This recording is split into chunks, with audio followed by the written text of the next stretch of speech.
Magandang araw mga kaibigan. Bigyan natin ng reaction, opinion itong post ng Pinoy Celebrity News. Pahayag ito ni Franz Castro tungkol kay BP Inday Sara. Sabi niya, galit ako sa mga korap na katulad niya. Niya meaning si BP Sara.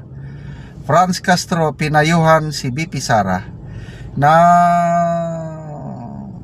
mabuting bumaba na sa pwesto kaysa ma-impeach. Hindi na napigilan ni dating AK Party List Representative Franz Castro ang kanyang galit matapos maglabas ng matinding pahayag laban sa umano'y mga korap na opisyal ng gobyerno katulad ni BP Sara Duterte. Sa gitna ng isyu ng impeachment, iminungkahi ni Castro na mas mainam ang pagbibitiw sa pwesto kaysa dumaan pa sa isang mahabang proseso na magdudulot ng kahihiyan sa institusyon. Para sa kanya, ang kusang pag-alis ay maaaring magsilbing anyo ng pananagutan at paggalang ng publiko. Wow naman! Palakpakan nyo naman si Franz Castro dahil iginagalang siya ng publiko.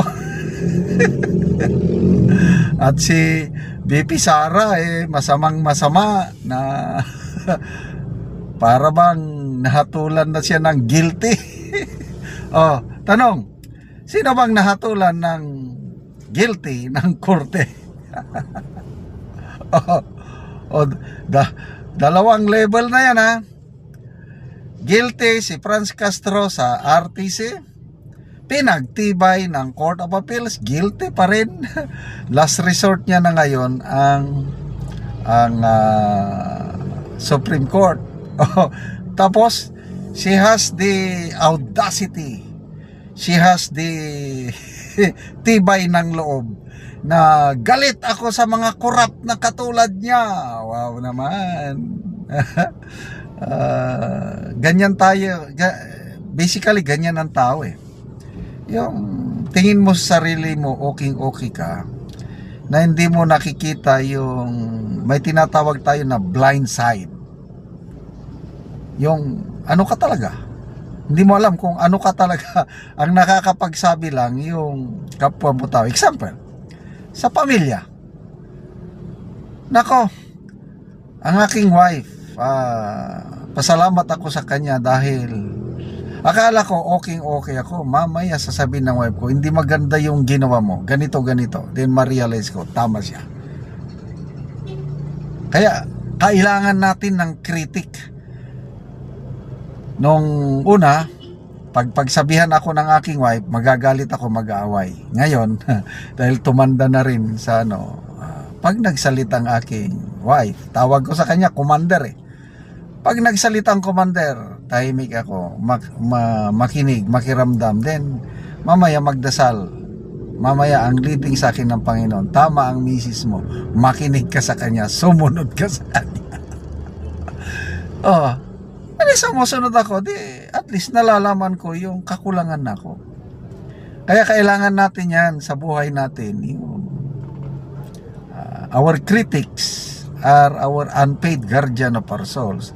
At sa pamilya, mostly yan, kung sa mag-asawa, yung kapartner mo, doon mo malalaman anong kakulangan mo. Ito si Franz Castro, yan, mga makakaliwa, mga kakampi na akala mo kung gaano sila ka-righteous. Grabing pagbatikos nila kay BP Sara, korap, whatsoever, sampa ng kaso kaliwat kanan, impeachment kaliwat kanan. Anong nangyari yung una nilang yung last year na mga impeachment? Napahiya sila. Void ab initio. Tama ba yun?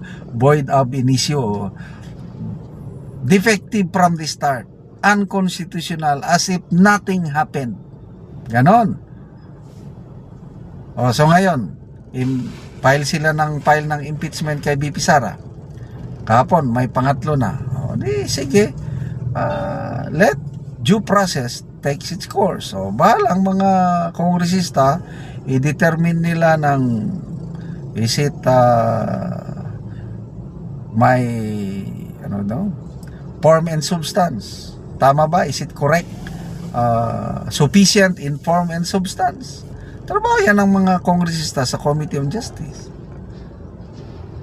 And then, granting na makapasa na sa Committee on Justice, doon na tayo sa plenary. Hindi na pwede yung katulad last year na diretso perma ang mga kongresista, 215 kaagad ng pumirma, kaya umakyat kaagad ang impeachment sa Senado dahil may pondo. Ngayon, may pondo pa ba? I don't know. Sabi ni Senator Amy, meron daw. Dahil yung mga isiningit sa 2026 budget, yung mga ayuda, yun daw ang gagamitin para pang-inggan nyo sa mga kongresista na pipirma sa impeachment case ni BP Sara. Kaya lang, dito ngayon sila nabulaga dahil may internal survey daw sila. Kongresista ba yan, PBBM admin, tinignan nila sa survey nila, sila ang nagbayad sa survey na ito. Gaano ba talaga kalakas si BP Sara?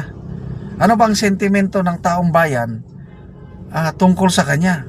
Gusto ba nilang ma-impeach o hindi? Yun. Lumabas ang resulta. Napakataas daw ang rating ni BP Sara, more than 60% ang kanyang approval, trust, satisfaction rating. Tapos ang mga tao ayaw siyang ma-impeach. Sige, Madam Franz Castro, sige, impeach nyo. Manawagan kayo na mag-resign in your dreams. Laban lang, bloodbath lang. Hindi kami papayag, hindi papayag si BP Sara na mag-resign. Galingan ninyo. Sa Kamara, sa plenary, inamin na ni Congressman Defensor, Deputy Majority House Leader, na mahihirapan sila makakuha ng 1/3 signature ng mga kongresista para pag-endorso sa impeachment complaint ni BP Sara papuntang Senado. Tapos pare-resignin mo in your dreams. So, hindi kami papayag, mga DDS. Laban lang kami. Salamat mga kaibigan sa inyong pagsubaybay sa ating channel. Nakakatulong kayo ng malaki sa tribong Talanding ng Bukidnon dahil ang income natin sa channel ito is pantulong po sa tribo. Namimigay tayo ng libreng yero at pako para makapagpatayo sila ng mas maayos na tirahan. Panoorin nyo ang video na ito.